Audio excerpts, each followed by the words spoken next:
Now, folks, if you'll just gather around a little closer now. Come right in a little closer. That's it. That's fine, folks. Now, I guess it was in an interview where Eddie was asked about EUBANK Jr. potentially fighting Canelo, and he said he's got no chance of landing the fight.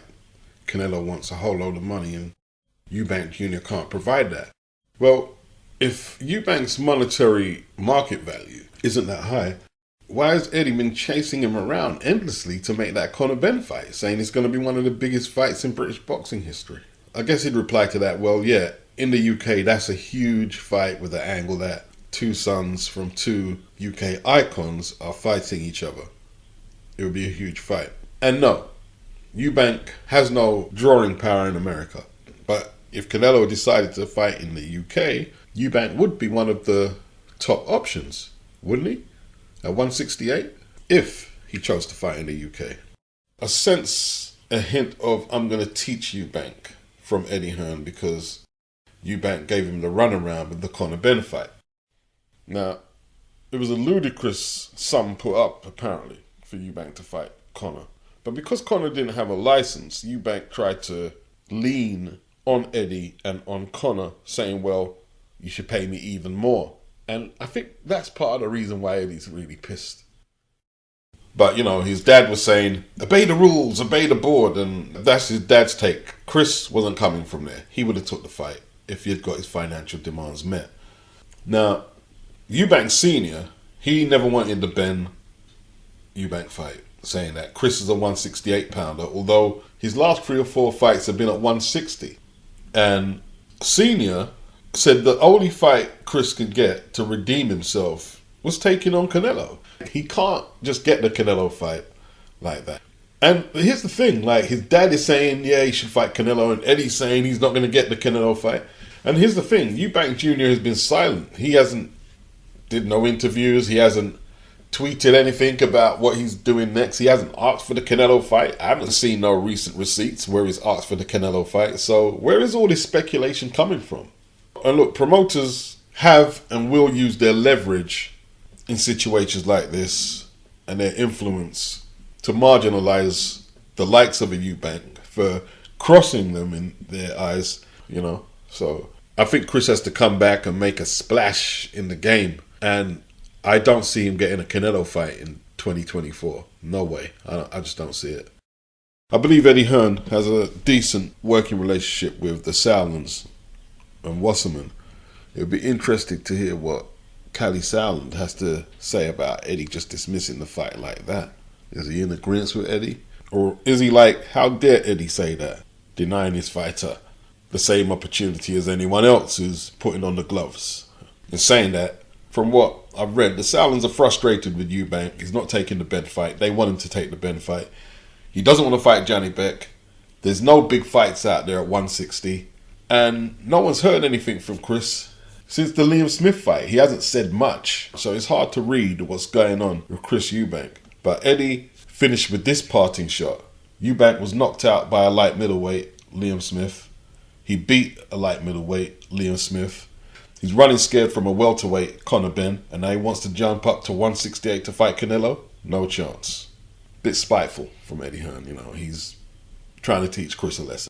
And in saying that, I don't think much people believe EUBANK is going to get the fight, but it's the way Eddie's saying what he's saying, not what he's saying. Alright, so a lot to plow through here, So, May 2023, Canelo defeated John Ryder, basically terminating his tenure at Matchroom DAZN.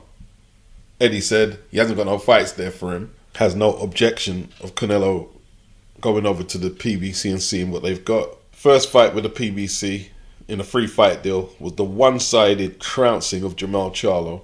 A boring fight, not because Canelo was boring, but Charlo was very non-committal to pushing himself to the limit, regardless of win-loss result. And reports say that Canelo wanted to fight Jamal Charlo, which, if it's true, he's cherry-picking.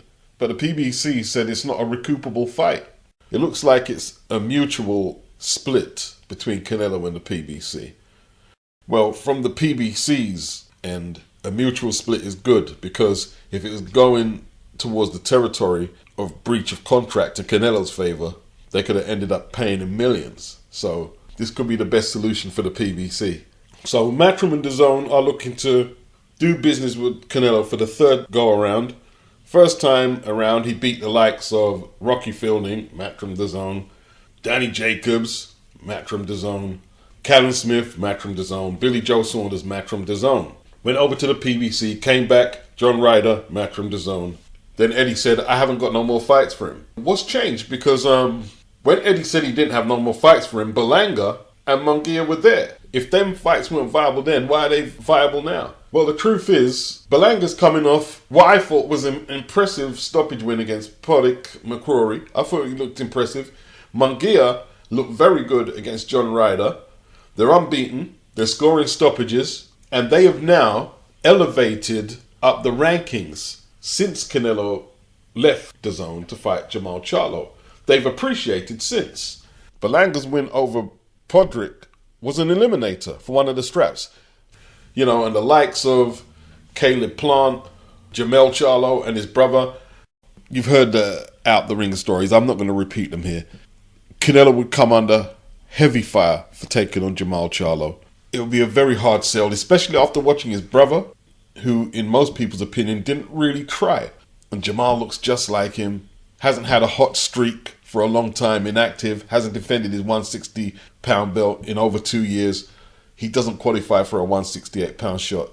Terence Crawford, Canelo said he's too small. If he beats him, he's going to get no credit. Well, as some people pointed out, that didn't stop Canelo fighting Amir Khan at 155. Now, you're going to say, well, there's still 13 pounds difference from 155 to 168. Yeah, true that. But, you know, regardless of that, the PBC didn't really fight Crawford's case, did they? And you have to wonder, like, you know, Crawford spent all that time chasing that Spence fight, come across the side of the street, you know, this, that, you have to be over here with Al Heyman. And now he's went over there, his opportunities of big fights seem more and more bleak. Does he stay over there? The Spence rematch is gone. Boots Ennis, that fight's not happening. What's he doing over there? I think he would have stayed with the PBC if they had anything lined up for him. But they're saying here, he is reportedly now a free agent. It's claimed Crawford signed a one-fight deal with Al Heyman's PBC for Errol Spence, and the scheduling window for the rematch clause has expired, meaning he is a promotional broadcaster free agent, according to Mike Coppinger. That doesn't mean he's done with the PBC. If they can get him a good fight, he could still be there. But Terence is not a pay-per-view draw, man. You know what I mean? Like, without Spence, he's not going to do the 600 or 700,000 or whatever they did. They're putting too much shit on the schedule on pay-per-view. Way too much. With fighters who are not proven draws and can't recoup back the dough. And get your ass sued why you never ever recoup. And you know, like, they've had Crawford there since April. Was it April last year? It's nearly April now. And they knew that Spence weren't going to be ready. December 2023. They knew he weren't going to be ready after that beating. And it just held him there with no fucking other potential moves or options. Wasted a year out of his career. He could have been making other deals in that time. Fred's right. Yeah, Fred's right. PBC held him there until they were virtually on breach of contract. Then, okay, you can go. So no Crawford, no Jamal Charlo for Canelo. Let's talk about the Mexican monster, David Benavidez. Now, I haven't got involved in the back and forth. I'm taking his side, I'm taking that side, because I don't trust Jose Benavidez, yeah? And I'm not all with the let's support the underdog in the debate. And I'm not with the pro-Canelo, can't do no wrong debate either. I want the truth, goddammit. I want the facts. You can't handle the truth. So people are saying Canelo is running from his mandatory. And while I agree that if Canelo wanted to take the fight, he wouldn't wait for sanctioning bodies to mandate it or anyone to ordain him to fight Benavidez, he'd just take the fight. But why has David Benavidez signed off to fight Vodzik at light heavyweight in an eliminator when his mandatory with the WBC to fight Canelo is scheduled to be called in the next few days, in a week or so? Why did he do that? Got to ask the questions. I want to big up Coach Malachi and True Boxing Media Radio. He spoke to Rick Glazer and they chopped it up thoroughly. They went through all the points, and I listened intently. Benavidez is struggling to make weight. He's been a career 168 pounder. He's a big boy. He's struggling to make weight. If he has any issues making the weight, and that's to take on Canelo, he will be ruthlessly exposed. So have they been clout chasing off Canelo? And I'm not going to lie, I question Canelo. And I'm not saying Canelo doesn't have no liability in it, but we got to balance the debate out. Have they been clout chasing off Canelo, knowing full well that David's time is up at 168? We'll discuss it more. Not necessarily here, but we'll discuss it more. Did Canelo just become an expensive problem from the PBC? Or did they really do the maths with this Amazon Prime deal? Is it true they're not getting a budget? The big red flag was when news came out that the PBC wanted to make a fight with Jaime Munguia, a Canelo versus Munguia fight. The whole in-house ethos of the PBC has unraveled. Even from last year, they can brag about the numbers that Tank Davis did. They had to come out house to make that Ryan Garcia fight. They couldn't make them numbers with Hector Garcia, with Rolly, with Eson Cruz, with Leo Santa Cruz. They did it with Ryan. And now they're asking to make fights with Jaime Munguia. You're giving up all the leverage. And essentially, DAZN will probably say, well, we don't need you to make that fight. We don't need you. You need us. Canelo can come over here if he wants the Munguia fight. And then you look at the schedule.